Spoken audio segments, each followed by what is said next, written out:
It's been a long hiatus, but we're back, ladies and gentlemen. I do want to apologize, and it has been a really long time since I last uploaded, but nonetheless, we'll get into that later. Here are my top 5 players you need to draft sooner in fantasy. Roll the intro.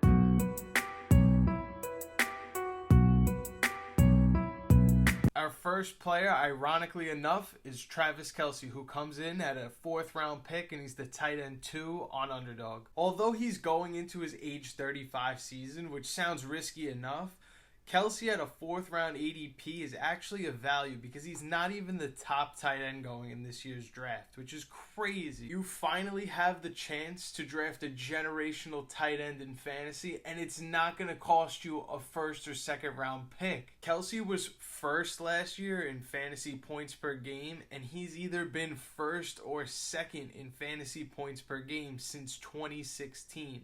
So talk about getting stability within your 4th round pick. That is incredible. In terms of some of the players that are also ranked in that 3rd, 4th round ADP, you could argue that Travis Kelce is probably the safest pick you can make within those rounds. Age is definitely a big reason why Travis Kelce doesn't cost as much this year as in other seasons. But primarily, that has to do with mostly just a not-so-good Travis Kelce season.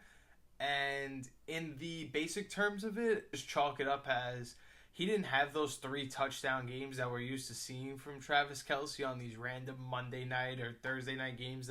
But if I were to tell you, no name involved, no age, this tight end last year was 3rd in target share amongst tight ends, was 2nd in red zone targets amongst tight ends, and 3rd in fewest drops allowed amongst tight ends.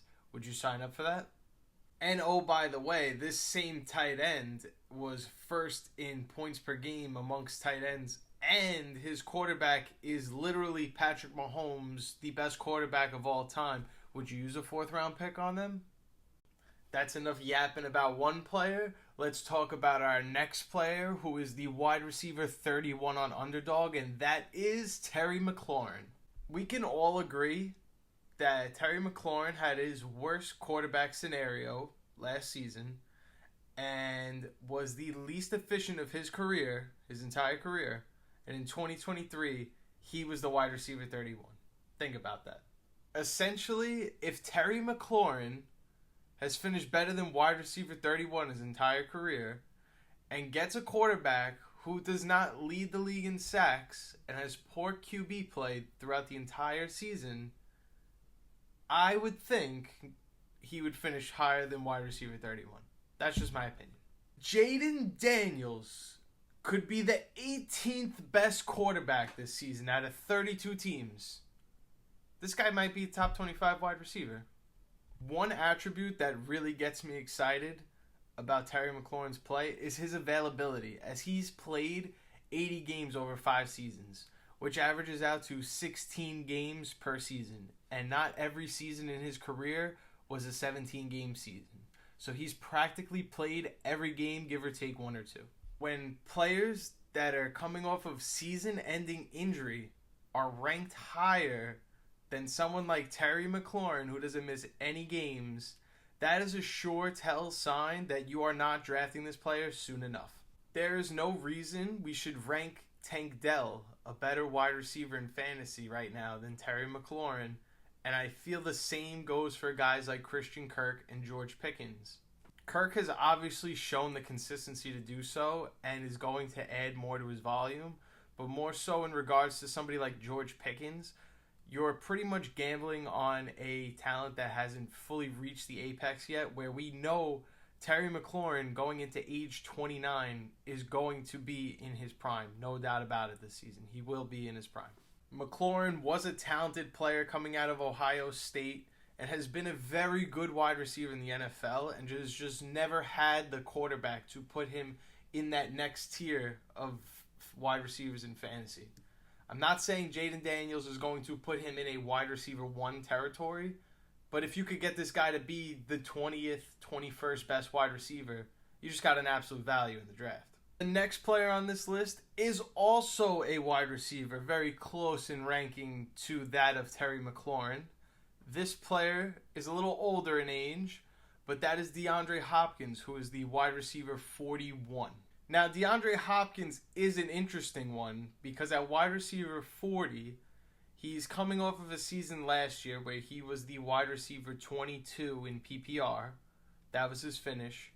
And although he's had 2 seasons before that where he was not very good, overall, DeAndre Hopkins, when given the consistent 16-game season and getting through and working through a full season, he is shown to be a very consistent wide receiver. And what I mean by that is, in 2021 and 2022, Hopkins was suspended and missed the end of the 2021 season and the beginning of the 2022 season, which meant him missing training camp. When finally last season he got to Tennessee, he was given a full off season to go through and just be himself, get himself ready for the season, and ended up producing at a pretty solid level given where you drafted him at. I believe this has the potential to be the same in 2024, given that the Titans have a new offensive coordinator in Callahan, who comes from the Cincinnati Bengals, who excelled in the passing game. It was definitely one of their biggest strengths and what probably got him the coordinator job in the first place. But even though they don't have Joe Burrow, there's going to be a scheme and a priority involved in throwing the football, especially with Derrick Henry leaving. And not that DeAndre Hopkins is going to play like his 25, 26-year-old self anytime soon again, but if we take away his 2 seasons where he wasn't suspended and missed time with suspension, 2023 was his worst finish with wide receiver 22 overall. So it's pretty safe to say that drafting him at wide receiver 40, he's probably more likely to finish way above that than finish way under that. Our 4th player on the list is our first running back, trying to make sure that we hit all the positions, and that's running back 35, Blake Corum of the Los Angeles Rams. I do want to acknowledge that Kyren Williams is an amazing running back. He should be going in the first round, and this is not anything in light of him. This is more so the opportunity for Blake Corum at some point in the season to run away with the job, per se. It's not likely that Blake Corum runs away with this job, but given the price point that it is to draft Blake Corum, it might end up being worth it because the Rams have not had a running back lead their team in touches or rushing yards in back-to-back seasons since 2016-2017, which is not too long ago, but that's pretty much in the distance. It hasn't been a formula for the Rams of recent years.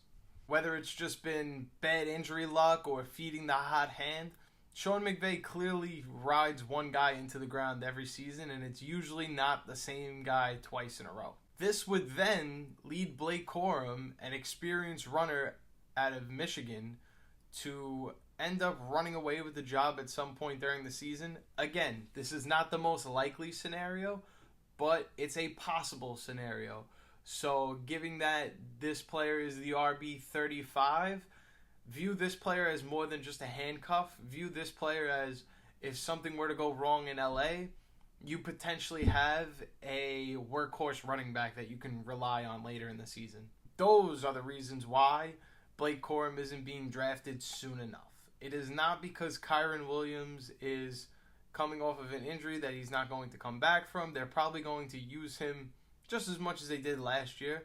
Maybe Blake Corum steals some touches, but ideally, if something were to go wrong, you have a legit workhorse running back, a legit handcuff that could save you this year. And moving on to our last player on the list, another running back. The 5th player you're not taking soon enough is Jerome Ford, the running back 39. Last year, we learned Jerome Ford is more than capable of carrying the Browns' backfield by himself.